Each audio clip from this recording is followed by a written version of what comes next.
प्रधानमंत्री नरेंद्र मोदी ने हरियाणा के गुरुग्राम में सोमवार को द्वारिका एक्सप्रेसवे समेत 114 प्रोजेक्ट का उद्घाटन किया। इससे पहले उन्होंने रोड शो निकाला और द्वारिका एक्सप्रेसवे का निरीक्षण किया। उनके साथ केंद्रीय मंत्री नितिन गडकरी और हरियाणा के सीएम मनोहर लाल खट्टर समेत अन्य नेता मौजूद रहे। वहीं प्रधानमंत्री ने कांग्रेस और इंडिया गठबंधन पर तंज कसते हुए कहा कि देश के इस विकास में अगर सबसे ज्यादा किसी को दिक्कत है तो वह है कांग्रेस और उसके इंडिया गठबंधन को। उनकी नींद खराब हो गई है। देश कहां से कहां पहुंच गया, लेकिन कांग्रेस उनके दोस्तों का चश्मा नहीं बदला। उनके चश्मे का नंबर अभी भी वही है, ऑल निगेटिव। प्रधानमंत्री ने कहा कि जो कांग्रेस घोषणा करती थी वो घोषणा करने वाले घोंसले में घुस गए। वहीं इस दौरान प्रधानमंत्री ने इस मौके पर सीएम मनोहर लाल के साथ अपनी दोस्ती का पुराना किस्सा भी सुना दिया। प्रधानमंत्री ने बताया कि मैं और मनोहर लाल खट्टर बहुत पुराने साथी हैं। हम उस समय के साथी हैं जब हम दोनों दरी पर साथ सोते थे। इतना ही नहीं, प्रधानमंत्री ने कहा कि मनोहर लाल के पास एक मोटरसाइकिल होती थी। वह मुझे पीछे बैठाकर रोहतक से गुरुग्राम तक ले जाते थे। उस समय पूरा सफर मोटरसाइकिल पर गुजरता था। उस समय रास्ते छोटे थे, मोटरसाइकिल पर आते हुए बहुत दिक्कत होती थी। आज खुशी है, हम भी साथ हैं और आपका भविष्य भी हमारे साथ है। वहीं सीएम मनोहर लाल खट्टर और गुरुग्राम के सांसद राव इंद्रजीत ने भी प्रधानमंत्री का गुरुद्रोण की धरती गुरुग्राम में पहुंचने पर आभार व्यक्त किया। बता दें कि जिस द्वारिका एक्सप्रेसवे का प्रधानमंत्री ने आज उद्घाटन किया है वो द्वारिका एक्सप्रेसवे तकरीबन 29 किलोमीटर का है, जिसमें 10 किलोमीटर का हिस्सा दिल्ली में पड़ता है और 19 किलोमीटर का हिस्सा गुरुग्राम में पड़ता है। ऐसे में गुरुग्राम का हिस्सा पूरी तरह से बनकर तैयार था, तो प्रधानमंत्री ने इस एक्सप्रेसवे को आज जनता को समर्पित कर एक बहुत बड़ी सौगात दी है। वहीं प्रधानमंत्री के मुताबिक आने वाले 3 महीनों में दिल्ली का हिस्सा भी पूरी तरह से बनकर तैयार हो जाएगा। बता दें इस एक्सप्रेसवे के निर्माण में हरियाणा सरकार और विशेषकर मुख्यमंत्री मनोहर लाल जी को उनकी जो तत्परता रही है, मैं आज इसकी भी सराहना करूंगा। हरियाणा के विकास के लिए जिस तरह मनोहर लाल जी दिन रात काम करते रहे हैं, उसने राज्य में आधुनिक इंफ्रास्ट्रक्चर का एक बड़ा नेटवर्क तैयार कर दिया है। और मनोहर लाल जी और मैं बहुत पुराने साथी हैं। दरी पर सोने का जमाना था, तब भी साथ काम करते थे। और मनोहर लाल जी के पास एक मोटरसाइकिल रहती थी, तो वो मोटरसाइकिल चलाते थे, मैं पीछे बैठता था, रोहतक से निकलता था और गुरुग्राम आकर के रुकता था। ये हमारा लगातार हरियाणा का भ्रमण मोटरसाइकिल पे हुआ करता था। और मुझे याद है उस समय गुरुग्राम में मोटरसाइकिल पर आते थे, रास्ते छोटे थे, इतनी दिक्कत होती थी। आज मुझे खुशी हो रही है कि हम भी साथ हैं और आपका भविष्य भी साथ है।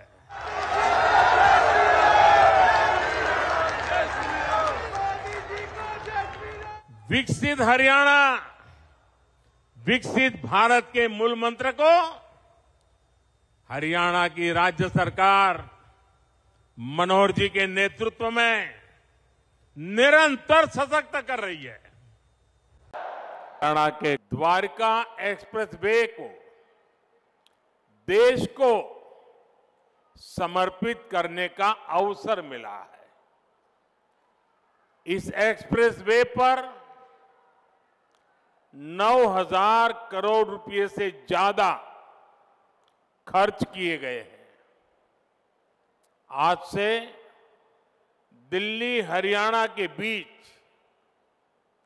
यातायात का अनुभव हमेशा के लिए बदल जाएगा। ये आधुनिक एक्सप्रेसवे केवल गाड़ियों में ही नहीं, बल्कि दिल्ली एनसीआर के लोगों की जिंदगी में भी गियर शिफ्ट करने का काम करेगा। मैं दिल्ली, एनसीआर और हरियाणा की जनता को इस आधुनिक एक्सप्रेसवे के लिए अनेक अनेक शुभकामनाएं देता हूं। साथियों,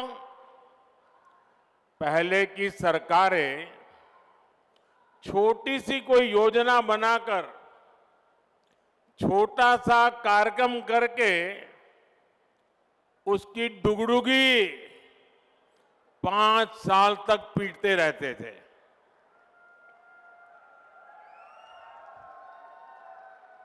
वहीं भाजपा सरकार जिस रफ्तार से काम कर रही है, उसमें शिलान्यास, लोकार्पण के लिए समय कम पड़ रहा है, दिन कम पड़ रहे हैं जी।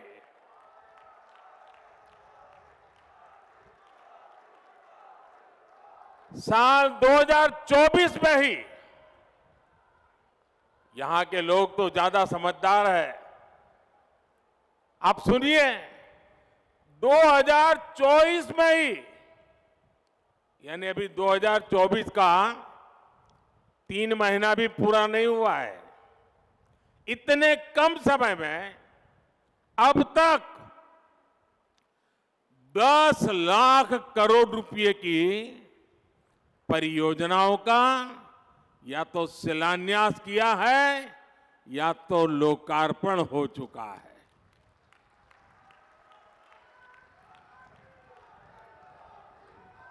और मैं जो कह रहा हूं ना, ये तो मैं सिर्फ उन प्रोजेक्ट की चर्चा कर रहा हूं जिनमें मैं खुद शामिल हुआ हूं।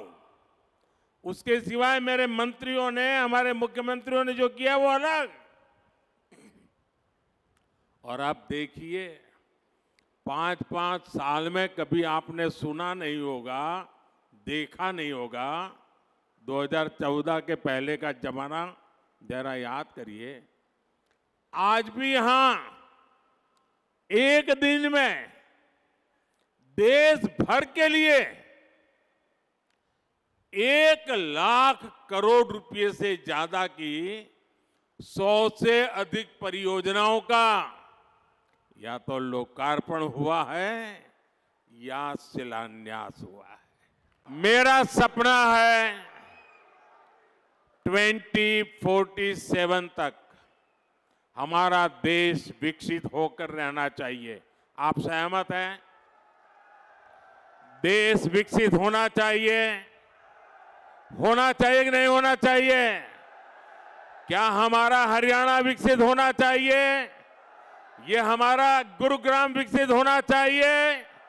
ये हमारा मानेसर विकसित होना चाहिए? हिंदुस्तान का कोना कोना विकसित होना चाहिए? हिंदुस्तान का गांव गांव विकसित होना चाहिए? तो विकास के उस उत्सव के लिए आइए मेरे साथ, अपने मोबाइल फोन बाहर निकालिए, अपने मोबाइल फोन की फ्लैश लाइट चालू कीजिए और ये विकास के उत्सव को इनवाइट कीजिए। आप चारों तरफ मंच पर भी मोबाइल फोन वाले, जरा चारों तरफ जिन जिन के पास मोबाइल है, हर एक के मोबाइल फोन का फ्लैश लाइट चले। इस विकास का उत्सव है, ये विकास का संकल्प है। ये आपकी भावी पीढ़ी के उज्जवल भविष्य के लिए मेहनत करने का संकल्प है, जी जान से जुटने का संकल्प है। मेरे साथ बोलिए, भारत माता की, भारत माता की। जिन जिन के पास मोबाइल है, हर एक के मोबाइल फोन का फ्लैश लाइट चले। इस विकास का उत्सव है, ये विकास का संकल्प है। ये आप की भावी पीढ़ी के उज्जवल भविष्य के लिए मेहनत करने का संकल्प है, जी जान से जुटने का संकल्प है। मेरे साथ बोलिए भारत माता की, भारत माता की, भारत माता की। बहुत बहुत धन्यवाद।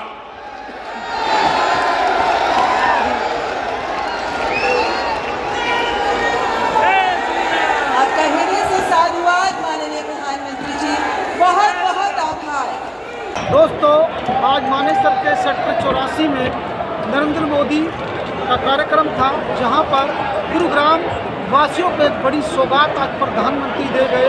द्वारका एक्सप्रेसवे का आज उद्घाटन किया गया और ऐसे में दिल्ली से मानेसर तक जो कनेक्टिविटी है वो काफ़ी सुगम होगी और साथ ही साथ सुगम यातायात के साथ लोगों का व्यापार भी बढ़ पाएगा। आसपास जो लोग यहाँ पर सोसाइटियों में बसे हैं, गाँव में बसे हैं, उनको बेहतर फ़ायदा मिलने वाला है। और प्रधानमंत्री नरेंद्र मोदी ने मंच के माध्यम से इस मौके पर विपक्ष पर भी जमकर वर्षे। गुरुग्राम से बी न्यूज़ के लिए विजय कुमार।